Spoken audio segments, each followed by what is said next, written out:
ವೀಕ್ಷಕರೇ, K live news ಇಂದಿನ ಅಪ್ಡೇಟ್ಸ್ಗೆ ಸ್ವಾಗತ. ಇಂದಿನ ಮುಖ್ಯಾಂಶಗಳು: G20 ಸದಸ್ಯ ನಾಯಕರಿಂದ ರಾಷ್ಟ್ರಪಿತ ಮಹಾತ್ಮ ಗಾಂಧಿಯವರಿಗೆ ಗೌರವ ಅರ್ಪಣೆ. ಸಾರ್ವಜನಿಕರಲ್ಲಿ ಸಂಚಾರ ನಿಯಮದ ಬಗ್ಗೆ ಜಾಗೃತಿ ಮೂಡಿಸಲು ಶಿವಮೊಗ್ಗದಲ್ಲಿ ಎಸ್ಪಿ ಅವರಿಂದ ಬೈಕ್ ರ್ಯಾಲಿ. ದುಬೈಗೂ ಕಾಲಿಟ್ಟ ನಂದಿನಿ ಕೆಫೆ. ನಮ್ಮ ದೇಶಕ್ಕೆ ಇಂಡಿಯಾ ಎಂಬ ಪದದ ಬದಲಾಗಿ ಭಾರತ ಎಂಬ ಹೆಸರು ಬೇಕೇ ಬೇಡವೇ? ಸಾರ್ವಜನಿಕರ ಅಭಿಪ್ರಾಯ. ಅಡಿಕೆ ಹಾಳೆ ಉತ್ಪನ್ನಕ್ಕೆ BIS ಮಾನ್ಯತೆ ಸಿಕ್ಕರೆ ಮಾರುಕಟ್ಟೆ ಸುಲಭ. ಎನ್ ಗೋಪಿನಾಥ್. ಕಿರ್ಲೋಸ್ಕರ್ ಫೆರಸ್ ಇಂಡಸ್ಟ್ರೀಸ್ಗೆ ಉನ್ನತ ಸುರಕ್ಷತಾ ಪುರಸ್ಕಾರ. ಪುರಾಣ ಪ್ರಸಿದ್ಧ ಚಂದ್ರಗುತ್ತಿ ದೇವಾಲಯದಲ್ಲಿ ಮೂಲಸೌಕರ್ಯಗಳ ಕೊರತೆ. ಭಾರತದಲ್ಲಿ ನಡೆಯುತ್ತಿರುವ G20 ಶೃಂಗಸಭೆಗೆ ಸದಸ್ಯ ರಾಷ್ಟ್ರಗಳ ಪ್ರಮುಖರು ದೆಹಲಿಗೆ ಆಗಮಿಸಿದ್ದಾರೆ. ಎಲ್ಲ ಗಣ್ಯರು ರಾಷ್ಟ್ರಪಿತ ಮಹಾತ್ಮ ಗಾಂಧಿಯವರ ಸಮಾಧಿಗೆ ಗೌರವ ನಮನ ಸಲ್ಲಿಸಿದರು. ತದನಂತರ ಪ್ರಧಾನಿ ನರೇಂದ್ರ ಮೋದಿ ಅವರು ನಾಯಕರಿಗೆ ಗೌರವ ವಸ್ತ್ರವನ್ನು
ಈ ಬಾರಿಯ G20 ಶೃಂಗಸಭೆಯಲ್ಲಿ ಕನ್ನಡಿಗರಿಗೆ ಅತ್ಯಂತ ಆಸಕ್ತಿದಾಯಕ ವಿಷಯವೆಂದರೆ ಬ್ರಿಟನ್ ಪ್ರಧಾನಿ ರಿಷಿ ಸುನಕ್ ಮತ್ತು ಪತ್ನಿ ಅಕ್ಷತಾ ಮೂರ್ತಿ ಅವರ ಆಗಮನ. ಭಾರತಕ್ಕೆ ಭೇಟಿ ನೀಡಿದ ರಿಷಿ ಸುನಕ್ ದಂಪತಿ ಶೃಂಗಸಭೆಯ ಕಾರ್ಯಭಾರದ ನಡುವೆಯೂ ದೆಹಲಿಯ ಅಕ್ಷರಧಾಮ ದೇವಾಲಯಕ್ಕೆ ಭೇಟಿ ನೀಡುವುದನ್ನು ಮರೆಯಲಿಲ್ಲ. ರಿಷಿ ಸುನಕ್ ಅವರು ಕೊಡೆ ಹಿಡಿದು ಪತ್ನಿ ಅಕ್ಷತಾ ಮೂರ್ತಿ ಅವರೊಂದಿಗೆ ಹೆಜ್ಜೆ ಹಾಕಿ ದೇವಸ್ಥಾನದಲ್ಲಿ ಆರತಿ ಬೆಳಗಿದ ದೃಶ್ಯ ಎಲ್ಲರ ಗಮನ ಸೆಳೆಯಿತು.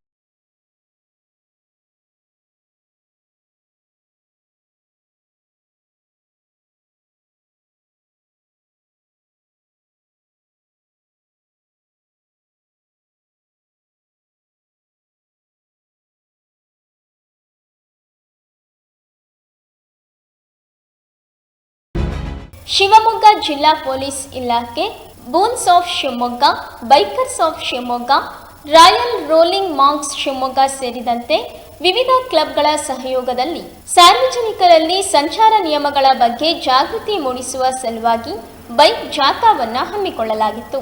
ಎಸ್ಪಿ ಮಿಥುನ್ ಕುಮಾರ್ ಅವರು ಬೈಕ್ ಜಾಥಾದಲ್ಲಿ ಪಾಲ್ಗೊಂಡು ಜಾಥಾಕ್ಕೆ ಚಾಲನೆ ನೀಡಿದರು.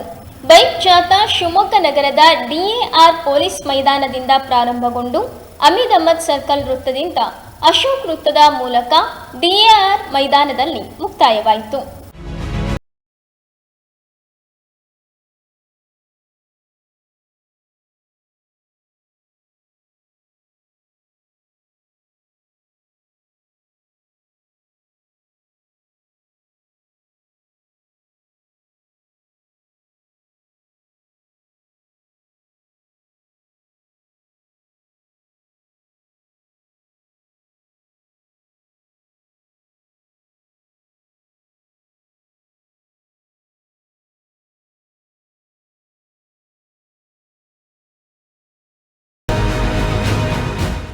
ಇಂಡಿಯಾ ಇಂಗ್ಲಿಷ್ ಪದಕ್ಕೆ ಬದಲಾಗಿ ನಮ್ಮ ದೇಶಕ್ಕೆ ಭಾರತ ಎಂಬ ಪದವನ್ನೇ ಬಳಸಬೇಕೆಂಬ ಚರ್ಚೆ ನಡೆಯುತ್ತಿದೆ. ಈ ಕುರಿತು ಶಿವಮೊಗ್ಗದಲ್ಲಿ ಸಾರ್ವಜನಿಕರು ತಮ್ಮ ಅಭಿಪ್ರಾಯವನ್ನ ನಮ್ಮ ಕೆ-ಲೈವ್ನೊಂದಿಗೆ ಹಂಚಿಕೊಂಡಿದ್ದಾರೆ. ಯಾವಾಗ ಕರೆಯಬೇಕಾದ್ರೆ ಇಂಡಿಯಾ ಭಾರತ ವೀರ ಶೈವಲಿಂಗ ತೆಂಗಂತಾರಂಗ ಯಾರ್ಯಾರು ಈ ದೇಶದ ಬಗ್ಗೆ ಭಾರತ ಅಂತ ತಕ್ಷಣ ಎದೆ ಉಬ್ಬಿ ನಾನು ರಾಷ್ಟ್ರಭಕ್ತ ಭಾರತ್ ಮಾತಾಗೆ ಜೈ ಅಂತ ಹೇಳ್ತಾರೋ ಅವರೆಲ್ಲರೂ ಕೂಡ ಭಾರತ ಅಂದ ತಕ್ಷಣ ಸಂತೋಷ ಪಡ್ತಾರೆ. ಯಾರು ವಿದೇಶಿ ವ್ಯಕ್ತಿಗಳು ಇಂಡಿಯಾ ಅಂತ ಹೆಸರಿಟ್ಟಿದ್ದನ್ನು ಸಂತೋಷ ಪಟ್ಟಿದ್ರು ಅಂಥವರೆಲ್ಲ ಇಂಡಿಯಾ ಅಂತಲೇ ಮುಂದುವರಿತಾ ಇದ್ದಾರೆ. ಇಷ್ಟು ಮಾತ್ರ ನಾನು ಈ ಸಂದರ್ಭ ಹೇಳಬಲ್ಲೆ. ಭಾರತ ಇಂಡಿಯಾ ಎರಡು ಒಂದೇ, ಅವೇನು ಬೇರೆ ಬೇರೆ ಏನಿಲ್ಲ. ಅವು ಎರಡು ಹಾಸುವಕ್ಕಾಗಿ ಬಂದಿದ್ದಾವೆ, ಕಾನ್ಸ್ಟಿಟ್ಯೂಷನ್ಲೂ ಕೂಡ ಬಂದಿದ್ದಾವೆ, ಇವತ್ತು ರೂಢಿಲೂ ಬಂದಿದ್ದಾವೆ. ಎಲ್ಲವೂ ಕೂಡ ಹಾಸುವಕ್ಕಾಗಿ ಬಂದಿರೋದ್ರಿಂದ ಅದು ಸುಮ್ಮನೆ ಯಾಕೆ ಅದನ್ನು ಪ್ರಭಾಗಂಡ ಮಾಡಿಬಿಟ್ಟು ಮತ್ತು ಅದಕ್ಕೆ ಹೆಚ್ಚು ಒತ್ತು ಕೊಡ್ತಾರೆ ಅನ್ನೋದು ನಮಗಂತೂ ಗೊತ್ತಾಗ್ತಿಲ್ಲ. ಈಗ ಮೊದಲಂಗಿತ್ತು ಹಂಗಿದ್ಬಿಟ್ರೆ ಮುಗ್ದೇ ಹೋಯ್ತು, ಏನು ತಾಪತ್ರನೇ ಇಲ್ಲ. ಏನು ಮೊದಲಿತ್ತಲ್ಲ ಆ ರೀತಿ ಇದ್ದರೆ ಮತ್ತೀಗ ಒಬ್ಬರು ಭಾರತ ಅಂತ ಹೇಳ್ರಿ ಅನ್ನೋದು, ಒಬ್ಬರು ಇಂಡಿಯಾನೇ ಇರಲಿ ಅನ್ನೋದು. ಯಾಕೆ ಭಾರತ ಇಂಡಿಯಾ ಎರಡೂ ಇದೆ, ಅದರಲ್ಲಿ ಭಾರತ ಒಂದು ಬೇರೆ ಅಲ್ಲ, ಇಂಡಿಯಾ ಒಂದು ಬೇರೆ ಅಲ್ಲ. ಅದರಿಂದ ಏನು ಹಿಂದೆ ಹೆಂಗಿದೆಯೋ ಹಂಗೆ ಮುಂದುವರ್ಕೊಂಡು ಹೋದ್ರೆ ಒಳ್ಳೆಯದು ಅಂತ ನಮ್ಮ ಅಭಿಪ್ರಾಯ. ಭಾರತೀಯ ಮಾನಕ್ ಬ್ಯೂರೋ ಧಾರವಾಡ, ಶಿವಮೊಗ್ಗ ಜಿಲ್ಲಾ ವಾಣಿಜ್ಯ ಮತ್ತು ಕೈಗಾರಿಕಾ ಸಂಘ, ಶಿವಮೊಗ್ಗ ಜಿಲ್ಲಾ ಅಡಿಕೆ ಹಾಳೆ ಉತ್ಪನ್ನಗಳ ತಯಾರಕರು ಮತ್ತು ಮಾರಾಟಗಾರರ ಸಂಘ ಇವರ ಸಹಯೋಗದಲ್ಲಿ ಜಿಲ್ಲಾ ವಾಣಿಜ್ಯ ಮತ್ತು ಕೈಗಾರಿಕಾ ಸಂಘದಲ್ಲಿ ಅಡಿಕೆ ಹಾಳೆ ಉತ್ಪನ್ನಗಳ ಪ್ರಮಾಣೀಕರಣದ ಮಹತ್ವದ ಕುರಿತಾಗಿ ಸಂವಾದ ಕಾರ್ಯಕ್ರಮ ನಡೆಯಿತು. ಅಡಿಕೆ ಹಾಳೆಯ ಉತ್ಪನ್ನಗಳಿಗೆ ಭಾರತ ಮಾನಕ್ ಬ್ಯೂರೋ ಪ್ರಮಾಣೀಕರಣ ದೊರೆತರೆ ಈ ಉತ್ಪನ್ನಕ್ಕೆ ಉತ್ತಮ ಮಾರುಕಟ್ಟೆ ಆದಾಯ ದೊರಕುವುದರೊಂದಿಗೆ ಮೌಲ್ಯ ಹೆಚ್ಚುತ್ತದೆ ಎಂದು ಜಿಲ್ಲಾ ವಾಣಿಜ್ಯ ಮತ್ತು ಕೈಗಾರಿಕಾ ಸಂಘದ ಅಧ್ಯಕ್ಷರಾದ ಗೋಪಿನಾಥ್ ಅವರು ತಿಳಿಸಿದರು.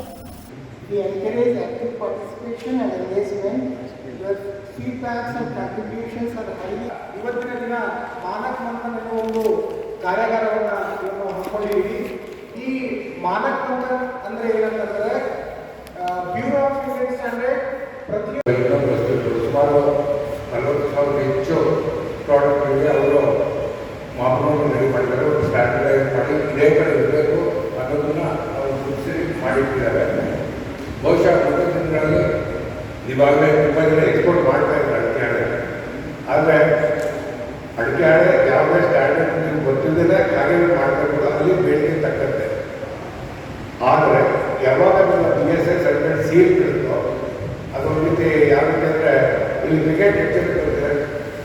ಕ್ರಿಕೆಟ್ ಆಡೋದಕ್ಕೆ ಬ್ಯಾಟ್ಸ್ಮನ್ ಯಾವಾಗ ಔಟ್ ಆಗ್ತಾನೆ, ಬೋಲ್ಡ್ ಆಗಲ್ಲ, ಇಲ್ಲ, ಕ್ಯಾಚ್ ಆಗಲ್ಲ, ರನ್ಔಟ್ ಆಗಲ್ಲ. In our food serving utensils made by agri byproducts, anyone can topic. All presentation we do. After that, we will be having a proper discussion on the standard. ಬಹುಶಃ 25 ವರ್ಷದ ಕೆಳಗಿನ ಭಾರತ ನೋಡಿದಾಗ ಈಗಿನ ಭಾರತಕ್ಕೆ ಬಹಳಷ್ಟು ವ್ಯತ್ಯಾಸ ಆಗಿದೆ, ಬಹಳಷ್ಟು. ಪುರಾಣ ಪ್ರಸಿದ್ಧ ಚಂದ್ರಗುತ್ತಿಯ ಶ್ರೀ ರೇಣುಕಾಂಬ ದೇವಸ್ಥಾನದಲ್ಲಿ ಮೂಲ ಸೌಕರ್ಯಗಳಿಲ್ಲದೆ ಭಕ್ತರು ಪರದಾಡುತ್ತಿದ್ದಾರೆ. ದೇವಸ್ಥಾನಕ್ಕೆ ಬಂದಂತಹ ಭಕ್ತಾದಿಗಳಿಗೆ ಯಾವುದೇ ರೀತಿಯ ಮೂಲ ಸೌಕರ್ಯವನ್ನ ಕಲ್ಪಿಸುವಲ್ಲಿ ವಿಫಲವಾಗಿರುವ ಸಂಬಂಧಪಟ್ಟ ಇಲಾಖೆ ಮತ್ತು ವ್ಯವಸ್ಥಾಪಕ ಸಮಿತಿಯ ವಿರುದ್ಧ ಭಕ್ತರು ಬೇಸರ ವ್ಯಕ್ತಪಡಿಸಿದ್ದಾರೆ. ಇಂಪ್ರೂವ್ಮೆಂಟ್ ಇಲ್ಲ, ಏನಿಲ್ಲ, ವ್ಯವಸ್ಥೆ ಇಲ್ಲ. ಮಳೆ ಕೈಸಿ ಅಂತ ವಯಸ್ಸಾದ್ರೆ 10 ಗುಡ್ಡ ಹೌದಾ? ಇದು ದೊಡ್ಡ ದೇವಸ್ಥಾನಪ್ಪ, ಬೇಕಾದಂಗೆ 12 ತಿಂಗಳು ಹುಣಿವಿ, 12 ತಿಂಗಳು ಇನ್ಕಮ್ ಇದೆ ನಿಮ್ಮಲ್ಲಿ ದೇವಸ್ಥಾನದಲ್ಲಿ. ಏನು ಮಾಡಿದ್ರಿ ಕೆಲಸ? ಅದೇ ಇದೇ ಅಷ್ಟೇ, ಹೋಗೋದು ನೋಡಿ ಬರೋದು. ಕೇಳಿದ್ವಿ ದೇವಸ್ಥಾನ ಹೆಂಗಿರ್ಬೇಕು ನೋಡಿ, ತಡಪಲ್ ಹಾಕಿದ್ರೆ ಬೇರೆ ತಡಪಲ್ ಎಲ್ಲ ದೇವಸ್ಥಾನ ಸಣ್ಣ ಸಣ್ಣ ದೇವಸ್ಥಾನ ಬೇಕಾದಂಗೆ ಇಂಪ್ರೂವ್ಮೆಂಟ್ ಆಗಿವು. ಈಶ್ವರಪ್ಪ ಕ್ಷೇತ್ರ ಇದೆ, ಶಿವಮೊಗ್ಗ ಏನು ಇಂಪ್ರೂವ್ಮೆಂಟ್ ಆಗಿದೆ? ಭಾಳ ಭಕ್ತರು, ಚಿಕ್ಕ ಮೂರ್ತಿ, ದೊಡ್ಡ ಕೀರ್ತಿ ಇದು. ಆದರೂ ಒಂದು ಕುಡಿಯೋ ವ್ಯವಸ್ಥೆ, ನೀರಿನ ವ್ಯವಸ್ಥೆ ಇಲ್ಲ. ಒಂದು ಜನಗಳ ಭಕ್ತರಿಗೆ ಬಂದವರಿಗೆ ಒಂದು ಉಳ್ಕೊಳಕ್ಕೆ ವ್ಯವಸ್ಥೆ ಇಲ್ಲ. ಆಮೇಲೆ ಲೆಟ್ರನ್ನೆಲ್ಲ ಮಾಡೋಕ್ಕೆ ತುಂಬ ಗಲೀಜು ಮಾಡ್ತಾರೆ. ಅವಕ್ಕೊಂದು ವ್ಯವಸ್ಥೆ ಆಗಬೇಕು, ಬಾತ್ರೂಮಿನ ವ್ಯವಸ್ಥೆ ಆಗಬೇಕು.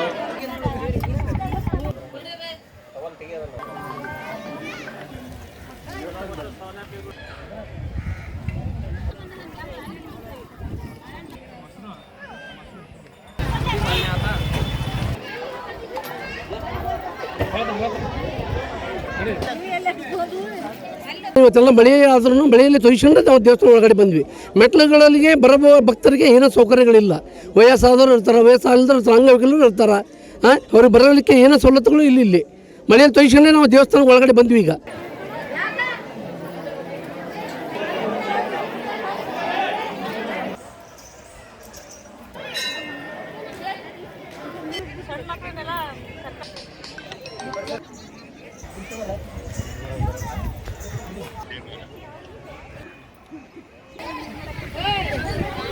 ಎಷ್ಟು ಸಾವಿರ ಕೋಟಿ ಬಂದ್ರು ಅವನು MLA ಯಾರು, ಅಧಿಕಾರಿಗಳು ಯಾರು ಕೇಳೋರಲ್ಲ ಹೇಳೋರಲ್ಲ. ಕುಡಿಯಕ್ಕೆ ನೀರಿಲ್ಲ, ಮಕ್ಕಳು ಮರಿ ದೇವಸ್ಥಾನಕ್ಕೆ ಬಂದರೆ ಅನುದಾನದಾಗರ ಮಾಡ್ಬೇಕಾ ದೇವಸ್ಥಾನಕ್ಕೆ? ಅವ್ರು ಬಂಡವಾಳ ಹಾಕೋದು ಬೇಡ, ಇಲ್ಲಿ ಬರೋ ಅಮ್ಮಗೆ ಬರೋ ಇದ್ರಾಗಾರ ಮಾಡ್ಬೇಕಲ್ರಿ. ಇರ ಗೊತ್ತಾಗಲ್ಲ ಏಸು ವರ್ಷ ಆತು ಈಗ ನಿಂತ್ಕೊಳಕ್ಕೆ. ನೋಡಪ್ಪ ಈ ಮಳೆ ಮಾತಿ ಜನ ಎಲ್ಲ ಹೆಂಗೆ ನಿಂತ್ಕೊಂಡಿದ್ದಾರೆ. ಅರ್ಥ ಮಾಡ್ಕೋಬೇಕು. ಅಧಿಕಾರಿಗಳು MLAಗಳು ಎಲ್ಲ ಅವ್ರೇನು ಸತ್ತೋಗಿದಾರ? ಮಾಡ್ಬೇಕು ಎಲ್ಲರೂ. ಭಕ್ತರಿಗೆ ದುಡ್ಡು ಬಳಕನಕ್ಕೆ ಅಷ್ಟೇ ಬರ್ತೈತಿ, ಇಲ್ಲಿ ಮಾಡೋಕ್ಕಾದ್ರೂ ಬರೋಲ್ಲ ಅಂದ್ರೆ ಅವನ್ನೆಲ್ಲ ಮಾಡ್ಬೇಕ್ರಿ. ಎಷ್ಟು ಜನ ನೋಡ್ರಿ.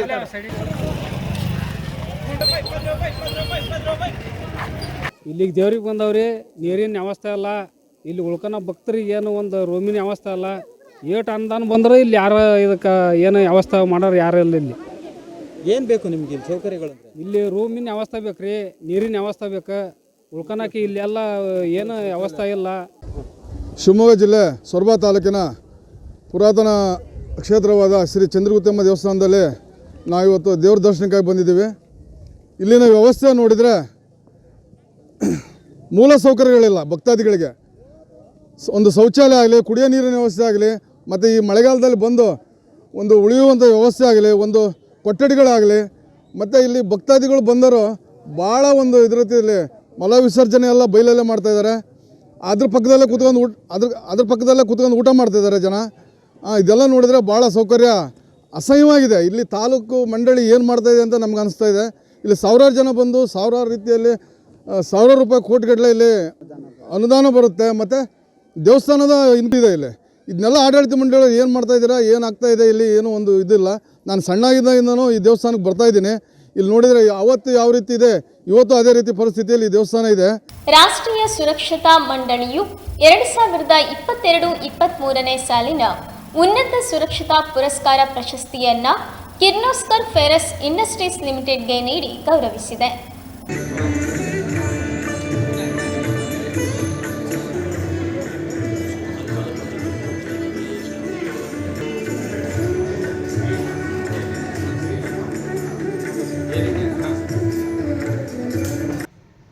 ಉತ್ತರ ಕರ್ನಾಟಕ ಭಾಗದಲ್ಲಿ ಪ್ರಥಮವಾಗಿ ಬೆಳೆದಿತ್ತಂಥದ್ದು ಅಂತಂದರೆ ಕಿರ್ಲೋಸ್ಕರ್ ಫೆರಸ್ ಇಂಡಸ್ಟ್ರೀಸ್ ಲಿಮಿಟೆಡ್. ತಮಗೆಲ್ಲ ಗೊತ್ತಿರ್ಬೋದು, 1992ನೇ ಇಸ್ವಿಯೊಳಗೆ ಪ್ರಥಮವಾಗಿ ಬೆಳೆದಂಥದ್ದು ನಾವು ಕಲ್ಲು ಮಣ್ಣುಗಳನ್ನು ಕೂಡು ಹಾಕಿ ಬಂಗಾರ ಮಾಡ್ತಕ್ಕಂತಹ ಫ್ಯಾಕ್ಟ್ರಿ.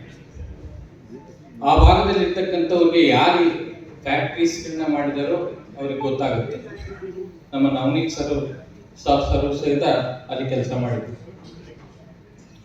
ಸುಮಾರು 350 ಎಕರೆ ಪ್ಲಾಟ್ನಲ್ಲಿ 2 blast furnaces, 2 foundry, 3 machine shops, 4 power plants, ಅದೇ ರೀತಿ ಓಪನ್ ಪ್ಲಾಂಟ್ಸ್ 2 ಮತ್ತು ಸಿಂಟರ್ ಪ್ಲಾಂಟ್ಸ್ಗಳಿಗೆ ಸೆಟಪ್ ಆಗಿರ್ತಕ್ಕಂಥ ಫ್ಯಾಕ್ಟ್ರಿ.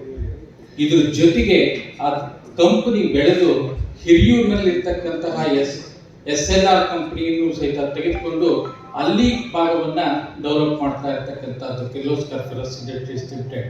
ಪಸಂದ್ ಸೂಪರ್ ಮಾರ್ಕೆಟ್ ದುಬೈನಲ್ಲಿ ನಂದಿನಿ ಕೆಫೆಯ ನೂತನ ಮಳಿಗೆಯನ್ನ ಯುನೈಟೆಡ್ ಅರಬ್ ಎಮಿರೇಟ್ಸ್ ಸರ್ಕಾರದ ರಾಯಭಾರಿಗಳೊಂದಿಗೆ ಹಾಗೂ ದುಬೈನಲ್ಲಿ ವಾಸವಿರುವ ಭಾರತೀಯರೊಂದಿಗೆ ಉದ್ಘಾಟಿಸಲಾಯಿತು.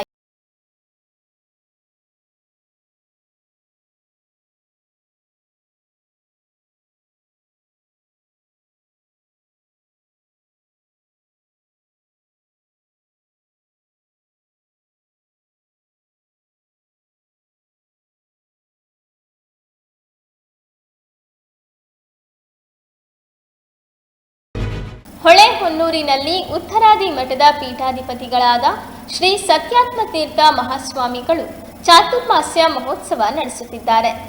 ದಿನನಿತ್ಯ ವಿದ್ವಾಂಸರಿಂದ ಪ್ರವಚನ, ಕಲಾವಿದರಿಂದ ದೇವರ ನಾಮಗಳ ಗಾಯನ ಹಾಗೂ ಶ್ರೀ ಸತ್ಯಾತ್ಮ ತೀರ್ಥರಿಂದ ಭಾಗವತ ದಶಮಸ್ಕಂದ ವ್ಯಾಖ್ಯಾನ ಹಾಗೂ ಅನುಗ್ರಹ ಸಂದೇಶ ನಡೆಯುತ್ತಿದೆ. ಭೀಮಸೇನ ದೇವರು ವಿರಾಟರಾಜನ ಪಟ್ಟಣದಲ್ಲಿ ಮಹಾನಸಾಧ್ಯಕ್ಷರಾಗಿ ಅಡಿಗೆಯನ್ನು ಮಾಡುವವನ ವೇಷದಲ್ಲಿ ನಾನು ಪ್ರವೇಶ ಮಾಡುತ್ತೇನೆ ಎಂಬುದಾಗಿ ತಿಳಿಸಿದ್ದಾರೆ. ಅದರ ಬಗ್ಗೆ ನಿನ್ನೆ ತಿಳಿದಿದ್ದೀರಿ. ಪೌರೋಗವೋ ಬ್ರುವಾಣೋಹಂ ವಲ್ಲವೋ ನಾಮ ನಾಮತಃ ಉಪಸ್ಥಾಸ್ಯಾಮಿ ರಾಜಾನಂ ವಿರಾಟಮಿತಿ ಮೇ ಮತಿಃ. ಸತ್ಯಧರ್ಮತೀರ್ಥ ಶ್ರೀಪಾದಂಗಳವರು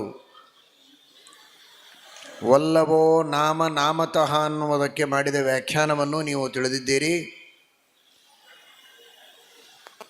ನಾಮತಃ ನಾನು ಅಮತ ಅಸಮ್ಮತನಲ್ಲ, ಬಹಳ ಉತ್ತಮವಾಗಿ ಅಡಿಗೆ ಮಾಡುವವನು ಅಂತ, ಎಲ್ಲರಿಗೂ ಸಮ್ಮತನಾದವನು ಅಂತ. ಇನ್ನೊಂದು ನಾಮತಃ, ನಾನು ಮಾಡಿದ ಅಡಿಗೆಯಲ್ಲಿ ಎಂದೂ ಆಮತ ಅಪಕ್ವತೆ ಇರೋದಿಲ್ಲ, ಪಕ್ವವಾದ ಶ್ರೇಷ್ಠವಾದ ರುಚಿಕರವಾದ ಅನ್ನವನ್ನೇ ಕೊಡುವಂಥವನು ನಾನು ಅಂತ ಬಹಳ ಸುಂದರವಾಗಿ ನಾಮತಃ ಅನ್ನುವ ಶಬ್ದಕ್ಕೆ ಸಾಮಾನ್ಯವಾಗಿ ಊಹೆ ಮಾಡಲು ಸಾಧ್ಯವಾಗದ ಅರ್ಥವನ್ನು ಸತ್ಯಧರ್ಮತೀರ್ಥ ಶ್ರೀಪಾದಂಗಳವರು ತಿಳಿಸಿಕೊಟ್ಟಿದ್ದಾರೆ. ಭೀಮಸೇನ ದೇವರು ಸೂಪಾನಸ್ಯ ಕರಿಷ್ಯಾಮಿ ಕುಶಲೋಸ್ಮಿ ಮಹಾನಸೆ ಕೃತಪೂರ್ವಾಣಿ ಚೈವಾಸ್ಯ ವ್ಯಂಜನಾನಿ ಸುಶಿಕ್ಷಿತೈ. ಅವನಿಗೆ ಯಾವ ತರಹದ ಸೂಪ ಬೇಕೋ, ನಾನಾ ವಿಧವಾದಂತಹ ಅಡಿಗೆ ಮಾಡುವುದಕ್ಕೆ ಅವನಿಗೆ ಅಪೇಕ್ಷೆ ಇದೆ, ಅವುಗಳೆಲ್ಲವನ್ನೂ ನಾನು ಮಾಡ್ತೇನೆ. ಅದರಲ್ಲಿಯೂ ವಿಶೇಷವಾಗಿ ಸೂಪ ಅಂದರೆ ಬೇಳೆಯಿಂದ ಮಾಡುವಂತಹ ಹುಳಿ ಸಾರು ಇತ್ಯಾದಿಗಳು. ದ್ವಿದಳ ಪದಾರ್ಥಾನ್ ಎಂಬುದಾಗಿ ಸತ್ಯಧರ್ಮರು ವ್ಯಾಖ್ಯಾನ ಮಾಡ್ತಾರೆ. ದ್ವಿದಳವಾದ ಬೇಳೆಗಳಿಂದ ಮಾಡಬಹುದಾದ ನಾನಾ ವಿಧವಾದಂತಹ ಸೂಪಗಳು, ಅವುಗಳನ್ನು ಮಾಡುವುದಕ್ಕೆ ನನಗೆ ಗೊತ್ತು. ತವೆ ಮಾಡಬಹುದು, ಸಾರು ಮಾಡಬಹುದು, ಹುಳಿ ಮಾಡಬಹುದು, ಹುಳಿಯಲ್ಲಿ ಅನೇಕ ತರಹದ ಹುಳಿಗಳು, ಎಲ್ಲವನ್ನೂ ಮಾಡಿ ಯುಧಿಷ್ಠಿರನನ್ನು ನಾನು ಸಂತೋಷಪಡಿಸ್ತೇನೆ, ಇದು ವಿರಾಟರಾಜನನ್ನು ನಾನು ಸಂತೋಷಪಡಿಸ್ತೇನೆ ಅಂತ. ಯುಧಿಷ್ಠಿರನನ್ನು ಅನ್ನುವ ಮಾತು ಸತ್ಯವೇ. ಶ್ರೀಮದ್ ಆಚಾರ್ಯರು ಅದನ್ನು ತಿಳಿಸಿದ್ದಾರೆ ಮಹಾಭಾರತ ತಾತ್ಪರ್ಯ ನಿರ್ಣಯದಲ್ಲಿ. ಯುಧಿಷ್ಠಿರಸ್ಯೈವ ಶುಶ್ರೂಷಣಂತೆ ಚಕ್ರುರ್ಹೃದ ವಾಸುದೇವಸ್ಯ ನಾಣ್ಯತ್. ವಿರಾಟರಾಜನ ಸೇವೆಗೆ ಹೋದದ್ದು ನಿಜ, ಆದರೆ ಯುಧಿಷ್ಠಿರನ ಸೇವೆಯನ್ನು ಮಾಡಿದ್ದಾರೆ. ಆ ಯುಧಿಷ್ಠಿರನ ಸೇವೆಯನ್ನು ನಕುಲ ಸಹದೇವರು ಮಾಡಿದರೆ, ಭೀಮಾರ್ಜುನರು ಮಾತ್ರ ಯುಧಿಷ್ಠಿರನಲ್ಲಿ ಅಂತರ್ಯಾಮಿಯಾದ ವಾಸುದೇವನ ಶ್ರೀ ಕೃಷ್ಣ ಪರಮಾತ್ಮನ ಸೇವೆಯನ್ನೇ ಮಾಡಿದ್ದಾರೆ. ಕಾರಣ ಯುಧಿಷ್ಠಿರನಿಗಿಂತಲೂ ಯೋಗ್ಯತೆಯಲ್ಲಿ ಉತ್ತಮರು ಭೀಮಾರ್ಜುನರು. ಆದ್ದರಿಂದ ಯುಧಿಷ್ಠಿರಸ್ಯೈವ ಶುಶ್ರೂಷಣಂತೆ ಚಕ್ರುಹು ಅಂತ ಹೇಳಿ ವಾಸುದೇವಸ್ಯ ನಾಣ್ಯತ್, ಮನಸ್ಸಿನಿಂದ ಆ ವಾಸುದೇವನ ಧ್ಯಾನವನ್ನು ಮಾಡ್ತಾ ಯುಧಿಷ್ಠಿರನಲ್ಲಿ ಅಂತರ್ಯಾಮಿಯಾದಂತಹ ಶ್ರೀ ಕೃಷ್ಣ ಪರಮಾತ್ಮನ ಸೇವೆಯನ್ನೇ ಭೀಮಾರ್ಜುನರು ಮಾಡಿದ್ದಾರೆ ಎಂಬುದಾಗಿ ಶ್ರೀಮದಾಚಾರ್ಯರು ನಿರ್ಣಯವನ್ನು ನಮಗೆ ಕೊಟ್ಟಿದ್ದಾರೆ. ಶಿವಮೊಗ್ಗದಲ್ಲಿ ದಾವಣಗೆರೆ ಶಾಸಕ ಶಾಮನೂರು ಶಿವಶಂಕರಪ್ಪನವರು ಕೋಟೆ ಸೀತಾರಾಮಾಂಜನೇಯ ದೇವಸ್ಥಾನಕ್ಕೆ ಭೇಟಿ ನೀಡಿ ವಿಶೇಷ ಪೂಜೆ ಸಲ್ಲಿಸಿದರು.